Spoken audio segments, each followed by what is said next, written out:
მოგესალმებით, ეთერშია გადაცემა რეზიუმე, სტუდიაში მუშაობს ჟურნალისტი მერაბ მეტრეველი. მოგესალმებით ჩვენს რადიო მსმენელებს, ვინც გვისმენს FM 103.9-ზე, რადიო პალიტრის ეთერით და ასევე მოგესალმებით ჩვენს ტელემაყურებლებს, ვინც გვიყურებს ტელეკომპანია პალიტრა ნიუსის ეთერით. ნატოს გაფართოების შეწყვეტა და ბალანსი რუსეთთან.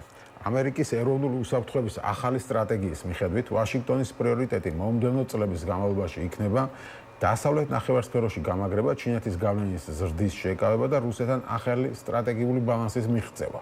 დოკუმენტის მიხედვით, მომდევნო წლებში ვაშინგტონის მთავარი პრიორიტეტი იქნება დასავლეთ ნახევარსფეროში გამაგრება, როგორც თქვით, და რეგიონში მთავარი მეტოქეების გავლენის სრულად აღმოფხვრა. დრო, როდესაც აშშ ატლანტის მსგავსად უზრუნველყოფდა მსოფლიოს წესრიგს დასრულდა. ნათქვამია დოკუმენტში, რომლის მიხედვითაც რეგიონზე ფოკუსი ხელს შეუწყობს აშშ-ს საზღვრების უსაფრთხოებას, უკონტროლო მიგრაციასა და ნარკოტრაფიკის შეწყვეტას. ტრამპის ადმინისტრაცია წინააღმდეგობაშია ევროპულ მთავრობებთან, რომლებსაც უკრაინის ომთან დაკავშირებით არარეალისტური მოლოდინები აქვთ, ნათქვამია დოკუმენტში. შესაძლოა ყველაზე მნიშვნელოვანი სიახლე ნატოს შესახებ ჩანაწერს ეხებოდეს. 2025 წლის დოკუმენტი მხარს უჭერს ნატოს გაფართოების შეწყვეტას, რასაც რუსეთი თითქმის 2 ათწლეულია ითხოვს. ამასთანავე სტრატეგიის მიხედვით აშშ უნდა შეწყვეტოს დემოკრატიის წახალისება და თავისი პოლიტიკური სისტემის თავსმოხვევა რეგიონული პარტნიორებისთვის და ნაკლები აქცენტი გააკეთოს ამ ქვეყნის შიგნით ადამიანის უფლებების დარღვევაზე. შეერთებული შტატები ყველა არსებული საზომით მსოფლიოს ყველაზე ხელგაშლილი სახელმწიფოა, მაგრამ ჩვენ უბრალოდ არ ძალგვით ვიყოთ თანაბრად ყურადღებიანი და ყველა რეგიონისა და მსოფლიოში არსებული ყველა პრობლემის მიმართო, ნათქვამია დოკუმენტში.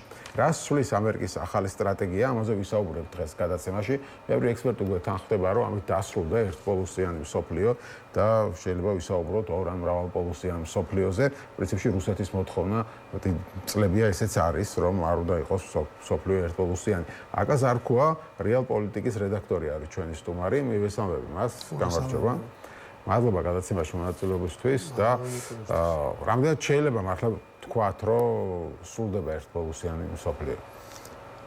ანუ პრაქტიკულად შეგვიძლია ვთქვათ, რომ ეს ტენდენცია ხო თქვათ, ასე ერთპოლუსიანობის შესუსტების არ არის ტრამპის არც ამჟამინდელ ვადასთან დაკავშირებული და არც წინა ვადასთან. ეს იყო რაღაც მომენტი ისტორიაში, რომელიც დადგა საბჭოთა კავშირის დანგრევასთან ერთად. ჩინეთი ამ პერიოდში ჯერ კიდე არ იყო თქვათ ეკონომიკურად წარმატებული სახელმწიფო, რეფორმები და თქვათ ეს რაღაცა გახსნის რეფორმები, რაც დენ საოპინის პერიოდში დაიწყო, ახალდაწყებული იყო და შესაბამისად ჯერ არ ქონდა ძალამოკრებილი და პრაქტიკულად ერთადერთ სახელმწიფოდ გლობუსზე დარჩა სწორედ ამერიკის შეერთებული შტატები და იმთავითვე ნათელი იყო, რომ თქვათ ეს რაღაც დროის გარკვეულ მონაკვეთში იარსებებდა ეს დომინაცია ამერიკის განუყოფელი პრაქტიკულად და უნდა ვთქვათ, რომ ამაზე თავის მხრივ ამერიკელი ექსპერტებიც ბევრი საუბრობდნენ. თუ არ ვწდები, ჩარლზ კრაუთჰამერმა 1990 წელს დაწერა ეგეთი ესე Foreign Affairs-ში სახელწოდებით უნიპოლარული მომენტი, ანუ ერთპოლუსიანი მომენტი, სადაც აღწერს, რომ აი ეს მომენტი ახლა დგას და ჩვენ უნდა მივიღოთ მისგან სიამოვნება, უნდა შევეცადოთ, რომ მაქსიმუმი გავაკეთოთ, სანამ ის გრძელდება, იმიტომ რომ ეს მომენტი დიდხანს არ გაგრძელდება და შემდეგ უკვე თქვათ აი ამ 90-იან წლებიდან მოყოლებული ამ დრომდე ბევრი რამ მოხდა, ეხლა ყველაფერს ჩამოთვლას აზრი არ აქვს, მაგრამ შეგვიძლია ვთქვათ, რომ პრაქტიკულად ის რეალობა, როდესაც ამერიკა იყო ერთ-ერთი სახელმწიფო, რომელსაც გარკვეული შესაძლებლობები და რესურსები ჰქონდა, ეს უკვე ესე აღარ არის. ჩინეთი უკვე კაფიოდ გამოიკვეთა როგორც რაღაცა თანაბარი პოტენციალის მქონე როგორც მინიმუმ სახელმწიფო და პრაქტიკულად აი ამ შეერთებული შტატების ახალი ეროვნული სტრატეგიით ჩვენ ვხედავთ აი ამ ისეთ შემდგარი ფაქტის პრაქტიკულად შეგვიძლია ვთქვათ, რომელიც ასე თუ ისე მაინც ამ ერთპოლუსიან მსოფლიოს დასრულებული ქონდა თავისი ეს ფორმატი აღარ არსებობდა, მაგრამ არ არის ჯერჯერობით გარკვეული რამდენი პოლუსი იქნება და რამდენად გრადი იქნება ეს ახალი მოცემულობა, რომელშიც ჩვენ გადავდივართ. ამ ახალი სტრატეგიით პრაქტიკულად ამერიკის შეერთებული შტატების ეროვნული უსაფრთხოების ესტაბლიშმენტის მიერ მოხდა ამ რეალობის აღიარება და უკვე ამ რეალობაზე დაფუძნება, ვთქვათ, იმ მიდგომების, რაც არის აღწერილი დოკუმენტში. ხო, შეიძლება ვთქვათ, რომ რუსეთმა თავისას მიაღწია ამ შემთხვევაში. ჩვენ გისაუბრებთ, რომ ჩინეთის ფაქტორი იყო, მაგრამ ფაქტია, რომ ასეთი ცვლილებები მაინც გამოიწვია რუსეთის ომმა უკრაინასთან. მე არ ვიტყოდი რომ გამოიწვია, მე ვიტყოდი რომ დააჩქარა. შეიძლება აქსელერაცია ნამდვილად მოახდინა მან და ამის უარყოფა შეუძლებელია. თავის მხრივ ყველაზე მნიშვნელოვანი რაც არის, თქვა სიახლის თვალსაზრისით ჟურნალისტები ვართ ორივე და ნიუსურად რომ მივუდგენ, თავარი ნიუსი სწორედ ეს იყო, რომ ამერიკის შეერთებულმა შტატებმა პრაქტიკულად ოფიციალურ დონეზე გამოაცხადეს, რომ ნატოს გაფართოება აღარ მოხდება, როგორც მინიმუმ აღმოსავლეთით რამდენადაც ზოგადი კონტექსტით შეგვიძლია ვიმსჯელოთ. პრაქტიკულად ახლა ესეც შეგვიძლია ვთქვათ, რომ მიუხედავად იმისა, რომ ვთქვათ, ამდენი ხანი ჩვენ ველოდებოდით თქვათ იქ ბუდაპეშტის სამიტის, კი არა, ბუქარესტის სამიტის ჩანაწერის ცნობილი და შემდეგ და მიუხედავად იმისა, რომ ეს განსტატიკოს ასეობდა, რომ საქართველო და უკრაინა გახდებიან ნატოს წევრი, ახლა მიწაზე რეალობა რჩებოდა ისეთი, რომ 2008 წელს ვლადიმერ პუტინმა რეალურად იარაღის ძალით შეაჩერა ნატოს აღმოსავლეთით გაფართოება.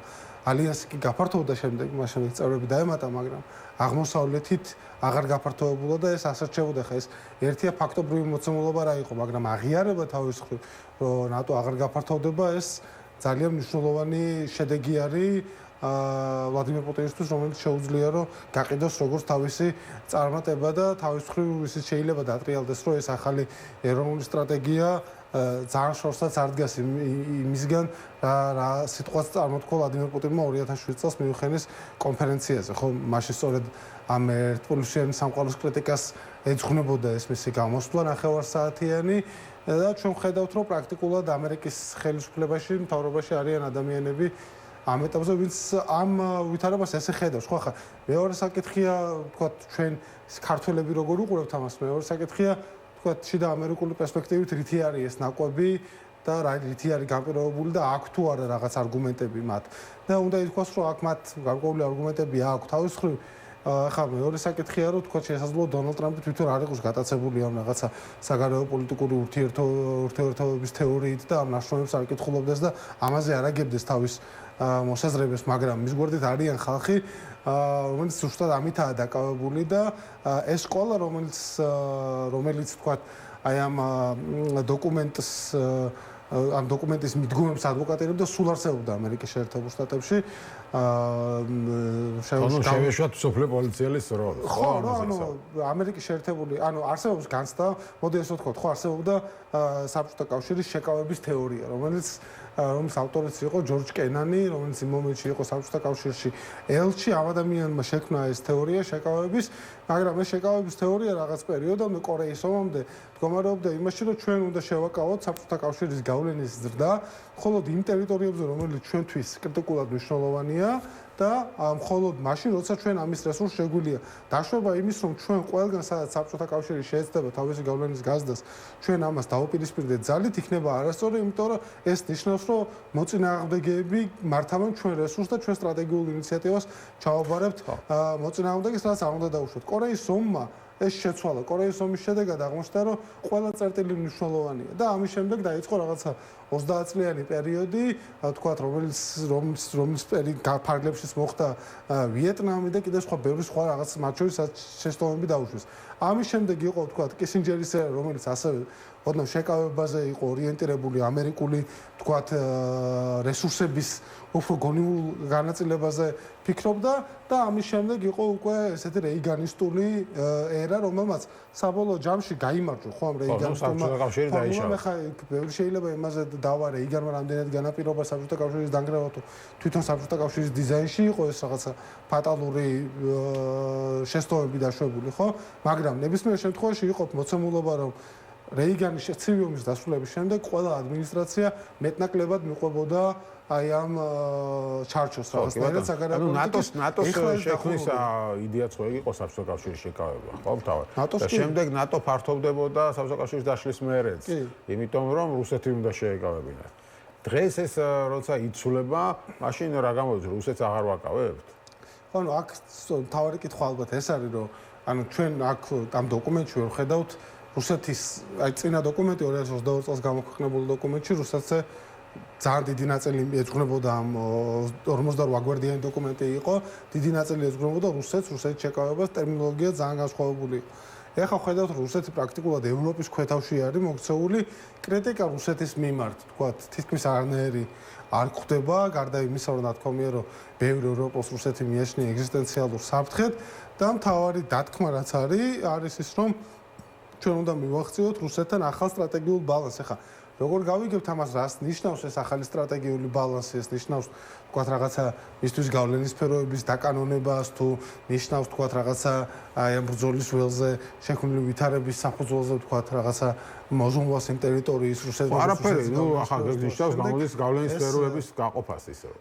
ხო, ალბათ, არ ვიცი, ანუ ძართული სათქმელია, იქიდან გამომდინარე, რომ თვითონ დოკუმენტში არ ვიცი რა შევადა, რომ თვითონ ტრამპის პირველი ვადის პირველ ესა დოკუმენტს იქა ძალიან დიდი სხვაობაა, ხო, ანუ იქ აგა ჩინეთზეც იგივენაირი სიტუაცია, ხო, ჩინეთზეც საკმაოდ ესეთი ნათქვამია, რომ უბრალოდ უნდა შევაკავოთ თქვათ რაღაცა ჩინეთის გავლენის და კიდე ნათქვამია, რომ ტაივანზეც თქვათ რაღაცა ორაზროვნება დატოვებული არის, ნათქვამია, რომ ჩვენ სტატუს კვო უნდა შენარჩუნოთ. სტატუს კვოს შეცვლა სამხრივად არ დაუჭერთ მხარს და არ უნდა დაუშვათ ომი, მაგრამ არ მოხდება იმ შემთხვევაში, თუ ჩინეთი თქვა გააცხადოს, რომ კარგი დროა ტაივანთან გასაერთიანებლად, თქვა ამ ტაივანზე საკუთარი კონტროლის დასამყარებლად, მიიღებს თუ არა ამერიკის შეერთებული შტატების ახლანდელი ადმინისტრაცია ამ ყისიერ ზონებს სამხედრო ძალით ჩაერთვება თუ არა, ეს დოკუმენტი ამ კითხვასაც უპასუხო ტოვებს. აქედან გამომდინარე, ბევრი უპასუხო კითხვა არის და ანუ აქ მესმის რომ თქვა რაღაცა გულწრფელად მოყვა ახლოთებაც ცოტა ემოციური ფონიც იყო, მაგრამ ერთია რომ ეს დოკუმენტი ერთია და მაინც რეალურად თქვა სადღაც აი ამ პრაქტიკულ დონეზე აი ამ პოლიტიკის გატარება რაც ხალხზე წერია ყოველთვის არ გამოდის, ეს ბევრ რამეზე იქნება დამოკიდებული და ასევე ის გასათვალისწინებელია რომ როგორიც არ უნდა იყოს თქვა ახლა ტრამპის პოზიცია ეს უკვე თქვა გადავიდა ეგრეთ წოდებული ლეიმ დაქის პრეზიდენტობის პერიოდში, ხო, ესე ეძახიან ამერიკელ პრეზიდენტებს, რომლებიც უკვე მეორე ვადაში არიან, რომელსაც უკვე აღარ თუმცა ჯერ დიდი დრო აქვს ხა 3 წელია და ერთ წელიწადში არის ეგრეთ წოდებული შვალიდური არჩევნები, რომელსაც შეიძლება ასე მნიშვნელოვნად დაასრულოს. ჩვენ შეიძლება ვთქვათ, რომ როგორც ეხლა ვთქვათ ბაიდენის სტრატეგია გადაწერა ტრამპმა, მოვა შემდეგ პრეზიდენტი, იმათ შეიძლება გადაწეროს ეს ყველაფერი და ისევ ამოტრიალდეს ყველაფერი. თეორიულად, რა თქმა უნდა, ეს შესაძლებელია და პრაქტიკულად მეტნაკლებად ესეც მოხდა კიდევაც ხო პირველი ვადის მერე, ტრამპის პირველი ვადის მერე და გვახსოვს ბაიდენის ცნობილი გამოსვლა, რომ America is back, ხო, ანუ ეგრე დაანონსა, რომ ამერიკა ისე დაბრუნდა, რა თქმა უნდა, თეორიულად შესაძლებელია, მაგრამ აქ ეს სტრატეგია, როგორიც არ უნდა იყოს და როგორც არ უნდა მოგწონდეს, მაინც ასახავს ზოგად ტენდენციას, რაც ამერიკულ პოლიტიკაში არის. ეს არის ის, რომ მაინც საზოგადოება, ან თქვა საზოგადოების დიდი ნაწილი გადაღლილია ამ რაღაცა უსასრულო ომებით ახლო აღმოსავლეთში, რომელთაც დაიწყო თქვა ეს საუკუნე ამერიკისთვის და ეს ტენდენცია, ეს მოთხოვნა არა ინტერვენციონალიზმზე, ანუ ეს რაღაცა რომ ჩვენ უნდა მოვთოკოთ ჩვენი თავი და ჩვენი რესურსები ყველგან არ გავარწმუნოთ, ქვევიდან ზევითაც საკმაოდ ესეთი, როგორ თქვა მხარდაჭერილი არის ბაზის მიერ ნამდვილად, ხო, ანუ თვითონ დონალდ ტრამპის ბაზა, ეგრეთ წოდებული მაგა არის ადამიანების როგორ თქვა ნაკრები, რომელიც არ შესუსტა ამბობ. ვერ ვიტყოდი, ანუ ეს სტრატეგია აშკარად ამ ადამიანების კარნახით თუ არა, ნუ ავტორობით არის. მოსახლეობაში არის 30%, რომელიც თავს აიდენტიფიცირებს მაგარ რესპუბლიკელად და ეს 30% რეალურად ახლა იმ საარჩევნო სისტემის გამო, რომელიც ქვეყანაში მოქმედებს, პრაქტიკულად ბლოკავს და უზრუნველყოფს ამ ტრამპის წარმატებას, მაგრამ რა მოხდება მას შემდეგ, როცა ტრამპი როგორც პერსონა წავა, იარსებებს თუ არა ტრამპის გარეშე, შეძლებს თუ არა ვინმე ამ ძალიან ეკლექტური კოალიციის გაერთიანებას, მის ირგვლივ იგივე თქვა JD-ს, ეს ძალიან დიდი კითხვის ნიშანია. თეორიულად, რა თქმა უნდა, შეიძლება რაღაცეები შეიცვალოს, მაგრამ ჯამურად ის მიმართულება, რომ ამერიკის შეერთებული შტატები ევროპიდან გადაერთვება წყნარი ოკეანის და ინდოეთის აუზზე, რუსეთის შეკავება, ეს არის ევროპის საქმე. ამას ნიშნავს ეს. კი, და უფრო მეტი ტვირთი უნდა იყოს ევროპამ და ის დრო, როდესაც რა თქმა უნდა, ხო, რომ ჩვენ ყველაფერზე ფოკუსირება, ნიშნავს ფოკუსირებას არაფერზე. ნატოს გაფართოებასაც, არა მარტო გაფართოებას უყურებს სკეპტიკურად, შეიძლება ნატოსაც სკეპტიკურად უყურებს, ეხლა პირდაპირ არ წერია აქ, მაგრამ ეხლა ის ნათქვამი, რომ რამდენიმე წლის მერე რაღაცა ევროპის რამდენიმე ქვეყანა საერთოდ ევროპელები აღარ იქნებიან თუ ასე შემდეგ. არა, ნატოს მიმართ სკეპსისი ზოგადად ტრამპს თვითონ პერსონალურად ახლა 98 წელი იყო მგონი, როდესაც ჯერ კიდევ ბიზნესმენმა პრეზიდენტობისგან ძალიან შორს რამდენადაც ხო ანუ 98 წელს იქირავა იყიდა რამდენიმე სვეტი ამერიკის რამდენიმე წამყვან ჟურნალში. სვეტის ადგილი იყიდა, სადაც წერდა, რომ აი ჩვენ ტყუილად ვაფინანსებთ ამ ევროპელ მუქთახორებს, რომელიც ამდენი წელია ჩვენ უზრუნველყოფთ მათ თავდაცვას, ისინი ფულს არ ხარჯავენ. ეს ანტიევროპული თუ თქვა რა და იგივე მის შეხედულებები ევროკავშირთან, რომ ეს ევროკავშირი შექმნილია ამერიკის გასაძარცვად, რომ ამერიკა დაკარგოს ფული, ეს მისთვის არა როგორ თქვა ახალი ხო ნამდვილად. მიუხედავად ამისა, თქვა მან ბევრი გააკეთა ირიბად მის და უნებლიეთ შეიძლება ითქვას ნატოს გასაძლიერებლად, როცა თქვა აი ამ უქარების ფონზე რაც ევროპელებს ესმით რომ ჩვენ აღარ დაგიცავთ და ასე თუ არ გადაიხდით, შედგა ეს ჰააგის სამიტის თანხმობა, რომელიც ითვალისწინებს რომ 5%-მდე უნდა გაიზარდოს თავდაცვის ხარჯების წილი ევროპულ ეკონომიკებში, რაც მისასალმებელია სასახად, მაგრამ მაინც ეს სკეპტიკოსობა ევროპის მიმართ არის შენარჩუნებული და არის ესეთი როგორ თქვა, ანუ იგივე აი JD Vance-ის ცნობილი გამოსვლა მიუნხენის უსაფრთხოების კონფერენციაზე, ხო? ანუ პრაქტიკულად დაახლოებით იგივე გამოსვლა იყო, უფრო გაშლილი. ხო, ანუ იქაც იგივე იყო, რომ აი თქვენ ევროპა დაკარგა რაღაც კავშირი თავის ფესვებთან, რაღაცა ეს ცენზურა, ბიზნეს რეგულაცია, აქედან რაღაცები შეიძლება მართალია, რაღაცები შეიძლება ტყუილი, მაგრამ თვითონ საუსაფრთხოების დოკუმენტში პრაქტიკულად მოწინააღმდეგეებზე, სტრატეგიულ მოწინააღმდეგეებზე არაფერი კონდეს ნათქვამი და სტრატეგიულ მოკავშირეზე რაღაცა ესეთი ტერმინოლოგიით საუბრობდა, რომ ცივილიზაციური ეროზიის რისკის წინაშეა და შემდეგ ნამდვილად გამოიწვია ევროპაში რაღაცა კიდე ერთი გამოღვიძება. ანუ აქ ხო საინტერესოა ხა ამ სტრატეგიის ფონზე უკრაინის ბედი და ჩვენი ბედი. თუ ჩვენ ახლა ამას ასე გავიგებთ, რომ ამერიკა თავაზობს რუსეთს გავლენის სფეროების გაყოფას, ეს მაგალითად ის გამოიხატება მაგალითად უკრაინის გაყოფაში. ხო ხა ამ სტრატეგიას და სამშვიდობო გეგმას ცალ-ცალკე თუ განვიხილავთ, ერთად თუ განვიხილავთ, ასე გამოდის, რომ უკრაინა რუსეთს ეუბნება, რომ კი ბატონო, გავუყოთ უკრაინა. ხო, ანუ ეს სტრატეგიული ბალანსი რას ნიშნავს? ხო, ანუ რა არის ეს სტრატეგიული ბალანსი, რომ თქვა რუსეთი მიდის იარაღის ძალით სადღაც რაღაც წერტილამდე და აი ეს სტრატეგიული ბალანსი არის უკვე იმის იქეთ უკვე რაღაცა თქვა ნატოს ტერიტორიას დავიცავთ რომ იმ ქვეყნის რომელიც მაგალითად არის ხდის საკმარის თუ რუსეთი შეიჭრება ანუ აქაც ძალიან ორაზროვანია ხო ეს ყველაფერი ანუ ერთი შეხედვით ახლა თქვა სკოტ ბესეტი გამოდიოდა წინაზე Fox News-ზე რომ თქვა რომ იმ შემთხვევაში თუ ევროპა რუსეთი შეიჭრება რომელიმე ნატოს წევრ ქვეყანაში ჩვენ იარაღს მივყიდითო ანუ ეს ძალიან ის არის როგორ თქვა ანუ ძალიან ბევრი რამე დამოკიდებულია ტრამპის პერსონალურ ხასიათზე. იმიტომ რომ ეს არ არის ტრადიციული ესეთი კონვენციური ამერიკული ადმინისტრაცია, ხო? ანუ რომელშიც თქვათ რაღაც საგარეო პოლიტიკა იწარმოება ესეთი უწყებად შორისი პროცესი არის, ხო? არსებობს უსაფრთხოების საბჭო თეთრსახში არსებობს სახელმწიფო დეპარტამენტი. აქ ჩვენ გვაქვს ადმინისტრაცია, რომელიც ევროპაში ყველაზე დიდ ომს, დიდი ომის მოგვარებას ცდილობს, რაღაც ისე რომ სახელმწიფო დეპარტამენტმა შეიძლება ბევრი არც არაფერი იცოდეს ამის შესახებ და თქვათ რაღაც ბიზნესმენები არიან ადამიანები, რომლებიც ამ კონფლიქტის დარეგულირებას ცდილობენ, ხო?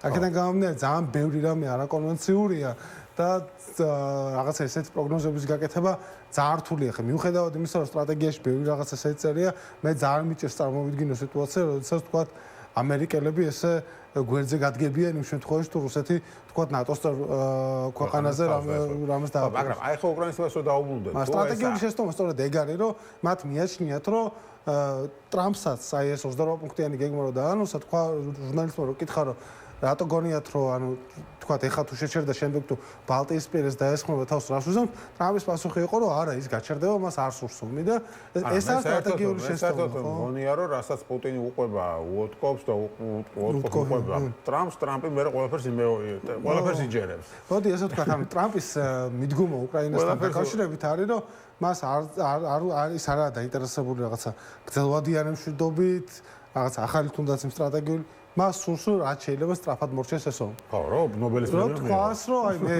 მეცხრეობის ნობელი პრემია. დავასრულე მიუხედავად იმისა, რომ დღეს ერთ-ერთი მის მიერ დასრულებული ომი განახლდა ტაილანდსა და კამბოჯას შორის და კონგოსა და იმას შორის, რუანდას შორის არ შეწყვეტილა ისე გამოაცხადა სამშვიდობო შეთანხმება, მიუხედავად იმისა, ეს არის ის პერსონა, რომელიც მართავს ახლა ამერიკის შეერთებულ შტატებში. თუ დაუშვათ ასე დასრულდა ეს უკრაინის ომი, რომ კი ბატონო გავყოთ უკრაინა, შუაზე გაყოფა ეს არ გამოდის, ახლა ხო რაღაც 20% აქვს წაღებული რუსეთს და იმ 20%-ს დაუტოვებდა და მაგრამ რუსეთი ამას დათანხმდება, რომ დანარჩენი უკრაინა იყოს დასავლეთის გავლენის სფერო. ამასაც არ დათანხმდება. აქ არის მთავარი პრობლემა ზუსტად რომ ტრამპის სამშვიდობო ძალისხმევა რატო არის წარუმატებელი, იმიტომ რომ რეალურად მან თავიდანვე ვარი თქვა რუსეთის ზეწოლის ბერკეტების გამოყენებაზე. ეს ბერკეტები შესაძლოა ყოფილიყო უკრაინის დახმარების გაზდა, მიწოდებული შეიარაღების, თქვათ, რაღაც კლასიფიკაციის და შორის გაზდა. ამაზე მან თავიდანვე პრაქტიკულად ვარი თქვა და დაიტოვა მარტო უკრაინაზე ზეწოლის ბერკეტი. რუსეთის ზეწოლის ბერკეტი პრაქტიკულად მან ვარი თქვა და პუტინი უყურებს ამ სიტუაციას. პუტინი ხედავს, რომ ეს ერთი წელი რო შევაჯამოთ რას ტრამპ პრეზიდენტობაში. უკვე მოხერხდა ის, რომ პუტინისთვის რომ ამერიკის შეერთებული შტატები პრაქტიკულად არაფრით აღარ ეხმარება, გარდა იმისა, რომ თქვათ რაღაცა ევროპელები ყიდულობენ ამ შეიარაღებას უკრაინელებისთვის ამერიკისგან. ამერიკა თავისით აღარ ეხმარება არც ეკონომიკურად, არც სამხედრო თვალსაზრისით.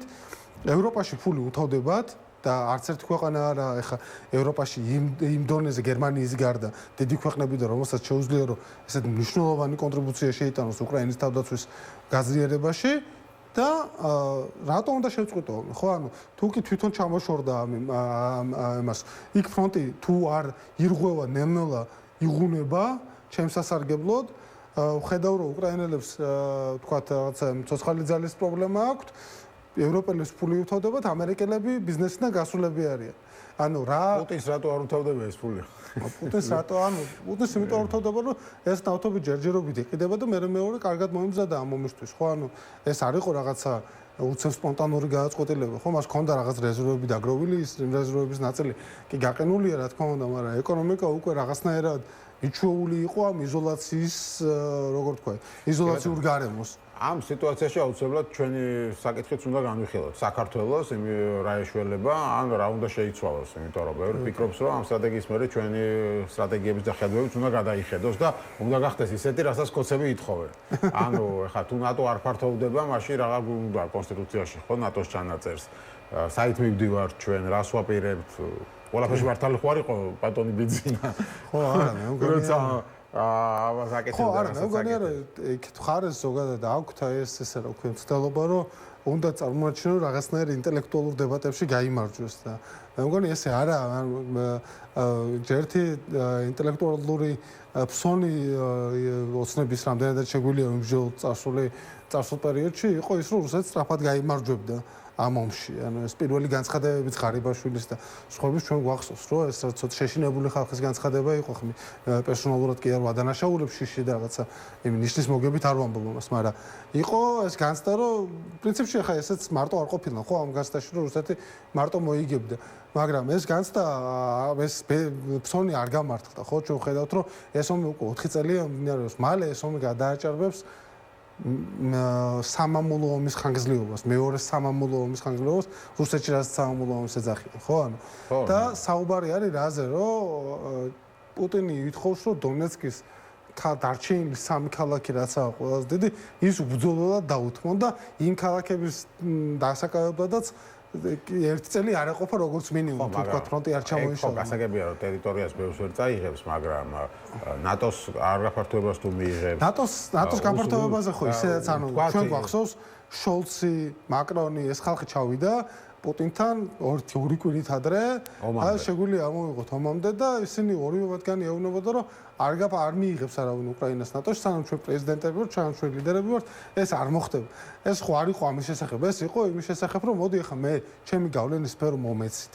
რომ ანუ აი ეს ნატო რო გაფართოვდა 97-ის მერე, მოდი ეს ცივი ომის შედეგები გადავწეროთ. ხო და ამ ხრივ ახლა ეს სიტუაცია რუსეთის გამარჯვებად შეაფასო, ხო ანუ ფაქტობრივად არის თვალებში ნაცრის შეყრა, იმიტომ რომ რუსეთის სტრატეგია არის რომ მთელი უკრაინა უნდა იყოს მისი გავლენის სფერო. რა თქმა უნდა და შენ თუ ახლა მარტო დონბასი დაგრჩება 20% და დანარჩენი უკრაინა გახდება პროდასავლური. ანუ რამდენი პუნქტიც არ უნდა შეადგინოს ტრამპის ადმინისტრაციამ, სხვა შუამავალმა თუ იმ პუნქტებში არ იქნება მარიონეტული მთავრობა უკრაინაში, პუტინის მარიონეტული მთავრობა, ხო, ამ შემთხვევაში პუტინი მე ეგეთი ეჭვმაქვს, რომ არ წავა შეთანხმებაზე. ის ხედავს სიტუაციას, ტრამპმაც ყველაფერი გააკეთა იმისთვის, რომ ის არ წავიდეს ცეცხლშეწყვეტაზე, ხო, ანუ იმიტომ რომ მას აქვს სიტუაცია, რომელსაც ის ფიქრობს, რომ აი მე ცოტას კიდე თუ გავაგრძელებ ამას, უფრო ახლოს ვიქნები აი ჩემს სტრატეგიულ მიზანთან და მაგით არ ჩერდება, ხო, ახლა უკვე შეიძლება თქვას, რომ ვიღაც შეუძლია თქვას, რომ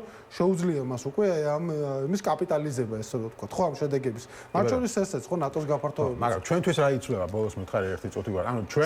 ანუ აქ საუბარია, რომ აი 90-იან წლებში ჩამოყალიბებული რაღაც ჩვენი პოლიტიკა, რომ აი ჩვენი მიზანია რაღაცა ნატო და ყველაფერი ეს უნდა შეიცვალოს ისე როგორც კოცები ამბობენ, რომ უნდა იყოს ბალანსი და მულტივექტორული, მაგრამ მოდი ერთი თქვა, რომ კოცების პოლიტიკა მულტივექტორული ვერ გამოდის, იმიტომ რომ მულტივექტორული ნიშნავს, რომ იმასთანაც კარგად იყო და ამასთანაც კარგად იყო და ესენი დასავლეთ ზედასაგინებენ და რანაირად არის მულტივექტორული. ეს არის პრობლემა. დასავლეთთან გააფუჭეს ურთიერთობა. რეალურად ჩვენი მთავარი პრეტენზია ოცნების მიმართ რაში მდგომარეობს, ხო, ანუ ეს მათი მიდგომა დგას დაშვებაზე, რომ რუსეთთან მოლაპარაკება შესაძლებელია, რაც ჩვენი ისტორიის უახლესი ისტორიაც გვაჩვენებს, რომ არ არის ესე და შეუძლებელი არის და ამ დროს ამ რაღაცა ცრუ არგუმენტით მათ გაიფუჭეს ურთიერთობა დასავლეთთან. ახლა ჩვენ მოგწონს არ მოგწონს, ანუ ნებისმიერ შემთხვევაში ამ ქვეყანას ჰქონდა უსაფრთხოების ერთ-ერთი გარანტია, ხო, იგივე 2008 წელს ასე იყო ამერიკის შეერთებული შტატების დახმარება რაღაცნაირი. ახლა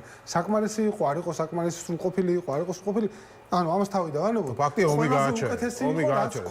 ხო, ამერიკელი გემები შემოვიდა შავ ზღვაში, ამან დიდი გავლენა იქონია ომის გაჩერებაზე და სარკოზი დარბოდა წინ და უკან ევროკავშირის თავმჯდომარე ქვეყნის პრეზიდენტი.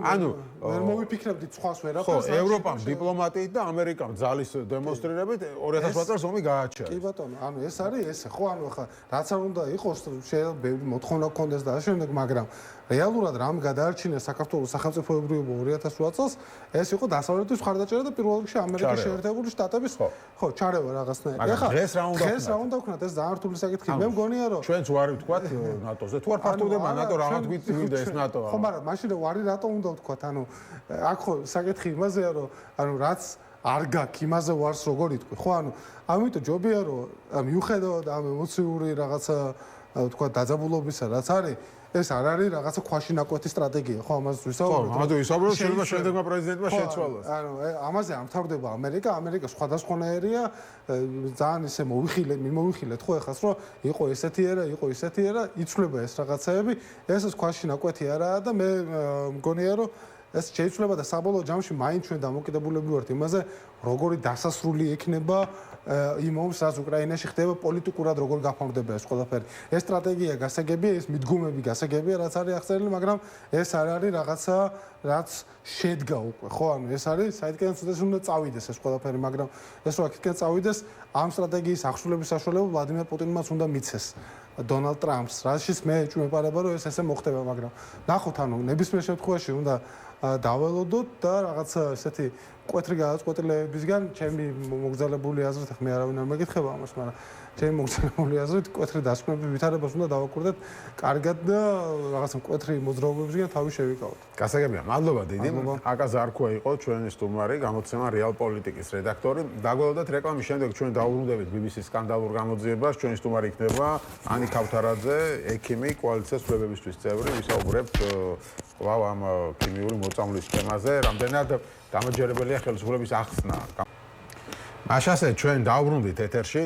ველით რომ საქართველოს ქიმიური იარაღის კონვენციის ფარგლებში ნაკის ვალდებულებებს შეასრულებს, რათა ტოქსიკური ქიმიკატების გამოყენების აკრძალვის სავარაუდო დარღვევების სათანადოდ გამოძიება მოხდეს. ამის შესახებ გაერთიანებული სამეფოს სახელმწიფო მინისტრმა ევროპის, ჩრდილოეთ ამერიკისა და ზღვისიქეთა ტერიტორიების საკითხებში სტივენ დაუთმა გაერთიანებული სამეფოს პარლამენტის წევრის ჯესიკა მორდენის კითხვის საპასუხოდ განაცხადა. კერძოდ კითხვაზე, როგორ აფასებს საქართველოს ხელისუფლების მიერ დემონსტრატების წინააღმდეგ ბრომო ბენზილციანდის გამოყენების შესახებ ბრალდებებს, დაუთმა უპასუხა.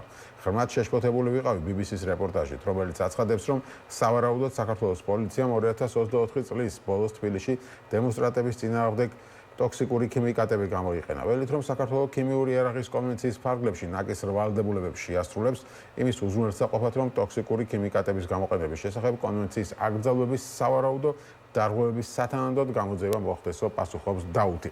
ჩვენ დღეს გავაგრძელებთ ამ თემაზე საუბარს, გადაცემის მეორე ნაწილში ჩვენი სტუმარი იქნება ანი ქავთარაძე, ექიმი, კოალიცია ცვლილებებისთვის წევრი. მოგესალმებით, ანი. მოგესალმებით. მადლობა გადაცემაში მონაწილეობისთვის. თავი კითხვა იმის უნდა დაგისვარის ის, რომ რაც მოვისმინეთ სუსის ბრიფინგი შაბათს, როცა თქვენს რომ ჩვენ დავასრულეთ გამოძიება, ახსნეს რომ ეს იყო შემსადენი გაზი და არაფერი სხვა და ის გამხსნელიც კი რომელიც ტოქსიკური არ გამოგვიყენებია, სხვა გამხსნელი გამოვიყენეთ, ის ჩამოვწერეთ. და გამოძიება დასრულებულია. ისე ამბობენ რომ ყველა კითხვას პასუხი გაეცა. რამდენად გაეცა ყველა კითხვას პასუხი? მოგესალმებით, მივესალმებ მაყურებელს და მსმენელს.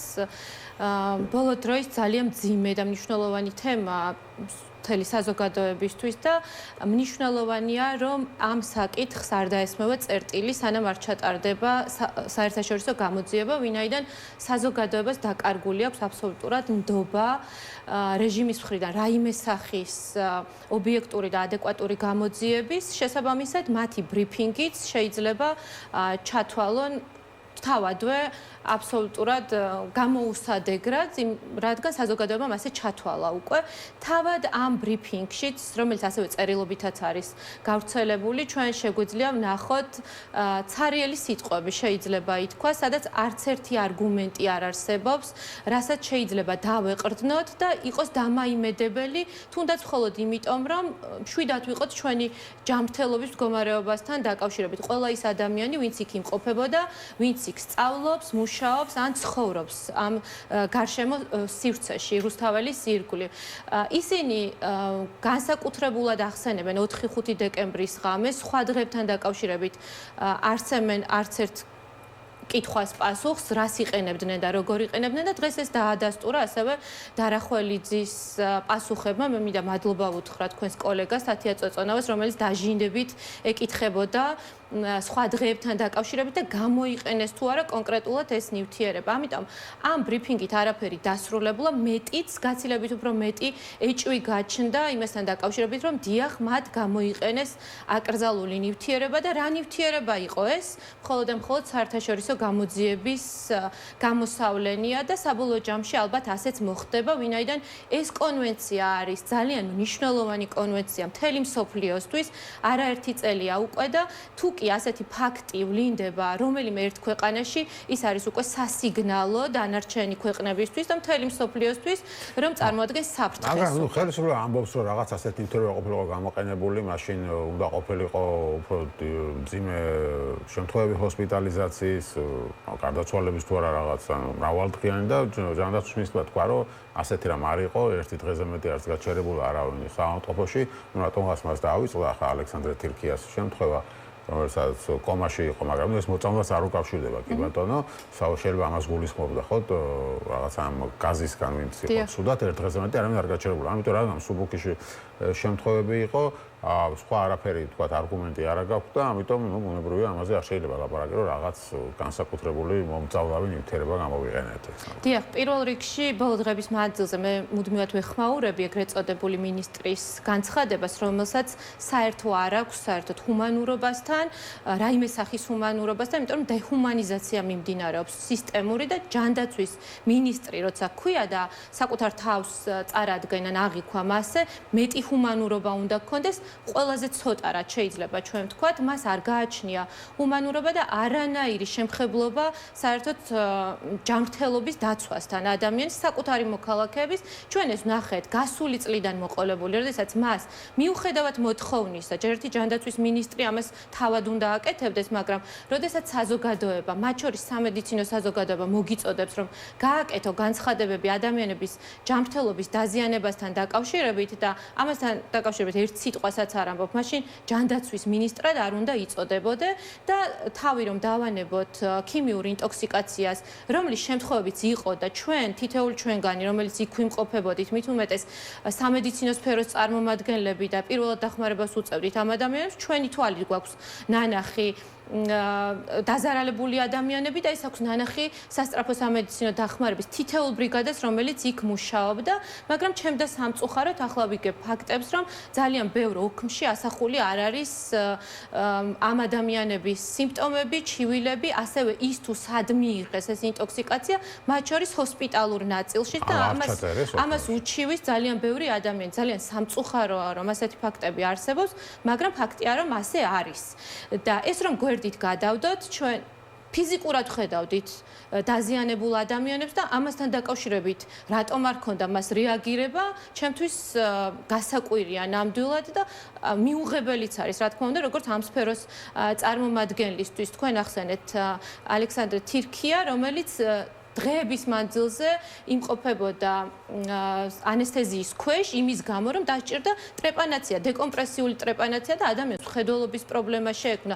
ეს ერთი კონკრეტული შემთხვევა. თქვენი კოლეგა გურამ როგავა, მაკა ჩიხლაძე, რომელი ერთი შეიძლება დავასახელოთ, რომლებიც პირდაპირ ეთერში დაასახიჩრეს და ეგრეთ წოდებულ მინისტრს საერთოდ რეაგირება არ ქონია. ანუ თვალხილული დაზიანება, როდესაც გვაქვს, აქ არ არის საუბარი უჩინარ გამღიზიანებელზე ან დამზიანებელზე, რომელიც ასევე თვალხილული იყო ყვითელი სითხის სახით და სუნის სახით, რომელსაც ადამიანები გრძნობდნენ დარბევების დროს, გაეკეთებინა რეაგირება ამაზე. შესაბამისად, ადამიანებს და საზოგადოებას დობა აღარ აქვს, მათ შორის არც ეგრეთ წოდებული ჯანდაცვის მინისტრის და ეს იყო ყველაზე არაჰუმანური განცხადება, რომელიც შეიძლება გააკეთოს. თვითონ ამ არ გვენდა რა სიტყვა, რადგან ძიმე შედეგები არ მოყვა, ამიტომ არ ყოფილა. ჩვენ ვნახეთ არაერთი გართულება, რომლის შედეგებსაც დღევანდელ დღემდე ვიმკით. სწორედ ამიტომ იყო მნიშვნელოვანი პირველივე დღიდან და ამიტომ არის მნიშვნელოვანი დღევანდელ დღესაც ვიცოდეთ რა არის ამ სიმპტომების და ამ დაავადებების გამომწვევი და არაერთი ექიმი ადასტურებს იმას,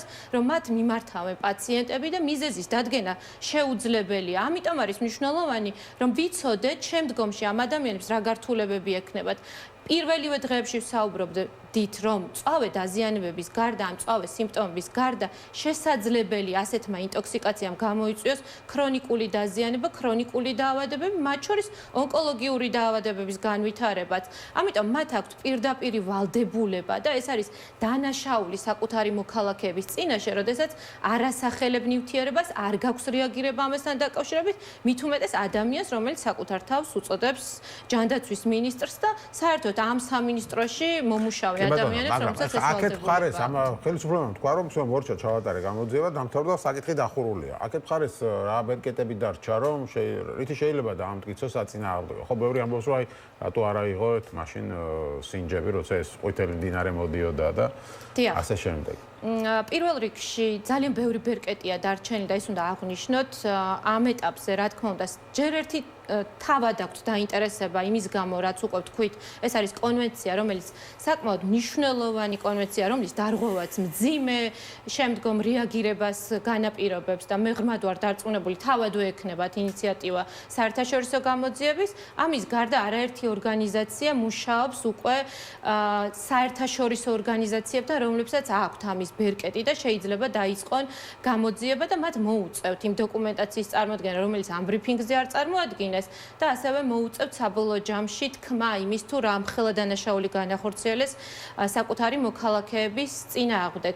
რაც შეეხება რატომ არ აიღეს, პირველ რიგში უნდა აღინიშნოს, რომ არსებობს ეთერები, სტატუსები, საჯარო მოწოდებები, სადაც არამხოლოდ დარგის სპეციალისტები, არამედ რიგითი მოქალაქეები მოუწოდებდნენ ეთქვათ და დაესახელებინათ და ეს ჩვენ დღეს არ გაგვხსენებია.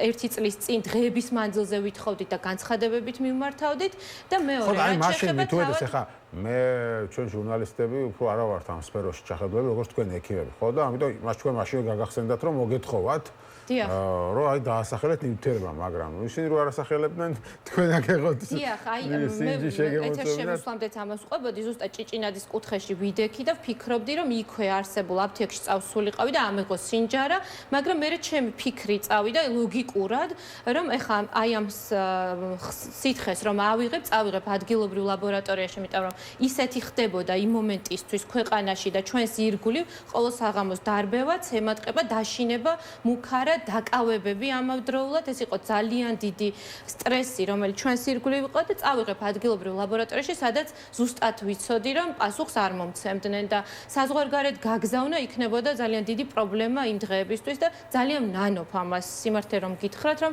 ამეღო და დამედო უბრალოდ და არ გამიგზავნა არსად თქვათ იმ ეტაპისთვის, მაგრამ მე ამას ვაბრალებ იმ სტრესს, რომელიც პირადად ჩემს ირგვლივ იყო და ამით შემიძლია ავხსნო ჩემი პირადი გადაწყვეტილება თუ გადაუწყვეტილი. რომ აგეღოთ და რამე აღმოჩენილიყო დარწმუნებული ვარ, იტყოდნენ რომ ეგ რა ვიცით სადა იღეს. ხო, რა თქმა უნდა. ეგეც არ იქნებოდა მაგრამ არ იტყოდნენ რომ ეხა შეიძლება ანი ქავთარაზე ჩაყარა ეგ ხუნილი მე რა ვიცი, ხო? კი, და შეიძლება აქეთ დამნაშავე აღმოჩენილიყავი კიდე. სიცოცხლის საგას აღზრდავდი შეცინა.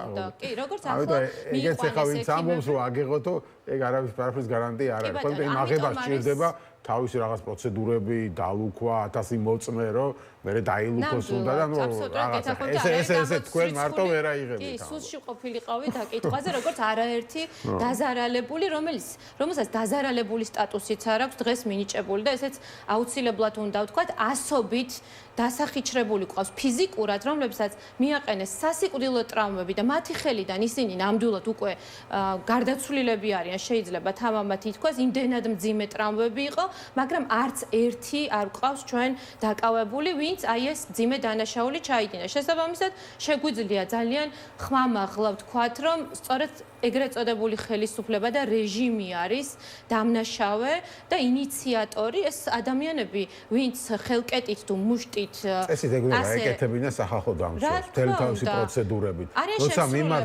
როცა მიმართეს, მე მახსოვს სახალხო დამცველს ბევრმა მიმართა ამ თემაზე და მე სახალხო დამცველს მოითხოვა სამინისტროს გარო დაასახელეთ ეს ნივთიერებებია, მაგრამ აი სახალხო დამცველს ამის დაორგანიზება შეეძლო, რომ ოფიციალურად მთელი დალუქვით და ამბებით აეღოთ ნიმუში და მისი პასუხისმგებლობა იქნებოდა, რომ ის ნიმუში არ გაყალბდებოდა და ასე აბსოლუტურად გეთანხმებით, მაგრამ ჩვენ შეიძლება ვთქვათ, რომ სახალხო დამცველი არ გვყავს. არაერთი თვეა უკვე და იმ პერიოდშიც არ გვყავდა და რეალურად სახალხო დამცველი მოქმედებს თავისი რაღაც პოლიტიკური ინტერესებიდან გამომდინარე რეჟიმთან ერთად. ეხლა რო შევაჯამოთ, ანუ რა, ეს თემა შეიძლება ვთქვათ, რომ დახურა ხელისუფლებამ, თუ გაგრძელდება კიდევ. მე ვამბობ, რომ ცალსახად არა, ვინაიდან არა ასობით ადამიანი გვყავს ჩვენ, ვინც დაზარალდა, ასე გამოდის, რომლებსაც შემდგომში აუცილებლად დასჭირდება დაზარალებული სტატუსი. ჩვენ ვნახეთ, რომ ეგრეთ წოდებულ ხელისუფლებას ჰქონდა მცდელობა ეს ადამიანები გაეჩუმებინა. მათი გარკვეული ნაწილი დაიბარა სულში, მაგრამ ჩვენ ვნახეთ, რომ ათობით ბევრად უფრო მეტი გამოჩნდა, ვინც ამაზე ლაპარაკი დაიწყო, ვინც სიმპტომების შედარება დაიწყო, აი ამ ინტოქსიკაციის შედეგად განპირობებული კლინიკური გამოვლინებების და ბევრად უფრო მეტი იქნება კიდევ. შესაბამისად, ვინაიდან არსებობენ ადამიანები, ვინც არიან პოტენციურად დაზარალებულები, ვისაც შეიძლება შემდგომში მძიმე პრობლემები შეექმნას ჯანმრთელობასთან დაკავშირებით, მანამ სანამ ერთი ადამიანი მაინც არის ასეთი, ეს თემა ვერ დაიხურება და არ დაიხურება, ვინაიდან ზუსტად ადამიანის ჯანმრთელობა და სიცოცხლე არის ყველაზე დიდი ღირებულება, რაც გაანულა რუსულმა რეჟიმმა ჩვენს ქვეყანაში და ფასი დაუკარგა. ეხლა როგორც ხედავთ, კიდე უფრო ამკაცრებს შეკრების და მანიფესტაციების შესახებ კანონს, ამის ყოველთვეში აქვს ცვლილება, რომ კიდე უფრო გაამკაცრონ, ეხლა ასე ვთქვათ, წინასწარი გაფრთხილების ვალდებულება დადგინდება, თუ მანიფესტაცია ხალხის სამოძრაო ადგილზე იმართება, ან ტროტუარზე სიარულსაც გვიშლიან უკვე. ანუ ახლა ხო გითხეს, რომ ქუჩებს ნუკეტავთო, ეს აკრძალულია კანონით და იჭერდნენ ამის გამო, ამი მე მარშმა დაიწყო ტროტუარებზე სიარული, ასე ვთქვათ. ეხლა შემოვაქვთ ეს ცვლილებაც, რომ ტროტუარზეც ვერ გაივლი, თუ წინასწარ არ გააფრთხილებ და დაუშვებელი გახდება ფეხით სავალი ნაწილის გადაკეტვა, თუ ამას შეკრება მანიფესტაციის მონაწილეთა რაოდენობა არ მოითხოვს და ასევე შეიძლება ხელისუფლებას გითხრას, რომ აქ კი არა, იქეთ წადი. ანუ მიმართულება მიგითითოს, ან ფაქტობრივად სადაც გეტყვის ხელისუფლება და საითაც გეტყვის, იქ უნდა გააპროტესტოთ. ეხლა ხელისუფლების ჩარჩოში თუ მოექცევა პროტესტი, ის რაღა პროტესტია, ხო? აბსოლუტურად გეთანხმებით, მაგრამ მეორე მხრიდან რომ შევხედოთ, ეს არის გარკვეულწილად სიმპტომი იმის, რომ მათ აქვთ შიში. ჩვენ ხშირად ვამბობთ, რომ რაღაცა შეიძლება არ ეშინია რეჟიმს და ეს ფუჭია ეს სიტყვები, როდესაც ვამბობთ, რომ ეშინიათ, მაგრამ თუ კი ნამდვილად ასეა 50 ხან 150 ხან 300 აკაცუკი იკრიბება რუსთაველზე, მაშინ შეუძლიათ უბრალოდ შეიკრიბონ ეს ადამიანები. თუ კი შიში არ გაგაჩნია ადამიანს, რატომ ზღუდავ მაშინ, ხო? ანუ აქვთ ეს შიში და აქვთ პარალელურად შიში იმის, რაც ბოლო დღეების მანძილზე მათ თავს ტრიალებს და მე მაინც მგონია, რომ ეს იქნება ერთ-ერთი მნიშვნელოვანი და საკვანძო საკითხი, რომელიც მათ მნიშვნელოვნად შეარყევს და ეს იქნება სწორედ საერთაშორისო გამოძიება, ვინაიდან ჩვენ არ უნდა დაგვავიწყდეს, რომ 9 აპრილის შემდგომაც, ოღონდ იმ პერიოდისთვის ბევრად უფრო ჰუმანური საბჭოთა პერიოდის ჯანდაცვის მინისტრი იყო მენაღარიშვილი და ვერ შევადარებთ დღეს სარჯველაძეს, მისი მოთხოვნით ჩამოვიდა მაშინ საერთაშორისო ორგანიზაცია ექიმები ადამიანის უფლებებისთვის და სწორედ მათ აღმოაჩინეს ქლოროპიკრინი. იმ პერიოდშიც ექიმები დაჟინებით ითხოვდნენ, რომ დაესახელებინათ რა ნივთიერება იყო გამოყენებული და ამან დაუსვა წერტილი საბოლოო ჯამში სწორედ მაშინაც რუსული რეჟიმის მიერ აკრძალული ნივთიერების გამოყენებას. მადლობა დიდი. ანი ქავთარაძე იყო ჩვენი სტუმარი, კოალიციას ცვლილებებისთვის წევრი ექიმი. ასეთი იყო ჩვენი დღევანდელი გადაცემა. მეგებრებოდებით, ხვალამდე ხვალ 7:30-ზე შევხვდებით ერთმანეთს.